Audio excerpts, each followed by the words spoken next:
গীতা এবং আমাদের খাদ্যাভ্যাসের আধ্যাত্মিক দিকগুলো নিয়ে তৈরি আজকের এই ছোট্ট আর ঝটপট পর্যালোচনায় আপনাদের সবাইকে স্বাগত জানাচ্ছি। মাংস খাওয়া কি আসলেই পাপ?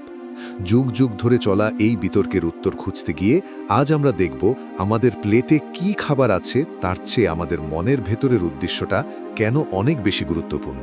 তো চলুন শুরু করা যাক। প্রথমত, গীতায় শ্রীকৃষ্ণের দর্শন কিন্তু খুব পরিষ্কার। আপনি কি খাচ্ছেন তার চেয়ে আপনার খাওয়ার উদ্দেশ্যটা বেশি জরুরি। আর বলা হয় ঈশ্বরকে অর্পণ করে খেলে মানুষ পাপ মুক্ত হয়। কিন্তু একটু ভাবুন তো, তার মানে কি এই যে শুধু ঈশ্বরকে উৎসর্গ করার নাম করে যা খুশি তাই খাওয়া জায়েজ হয়ে যায়? একদমই না, বরং এখানে আমাদের চিন্তার গভীর শুদ্ধতার কথা বলা হয়েছে। এরপর দ্বিতীয়ত, এই শুদ্ধতার কথা আসলেই আমাদের হিন্দু ধর্মে বলা ৩ ধরনের খাবারের কথা বুঝতে হবে, যেগুলো হলো সাত্ত্বিক, রাজস্বিক এবং তামসিক। মাংসকে সাধারণত এই তামসিক স্তরে ফেলা হয়, যাকে আমরা আমাদের মন ও আত্মার জন্য এক ধরনের জাঙ্ক ফুড হিসাবে ভাবতে পারি। কারণ এই খাবার হয়তো সাময়িক তৃপ্তি দেয়, কিন্তু আমাদের স্বভাবকে অনেক বেশি অলস, রাগী আর খিটখিটে করে তোলে।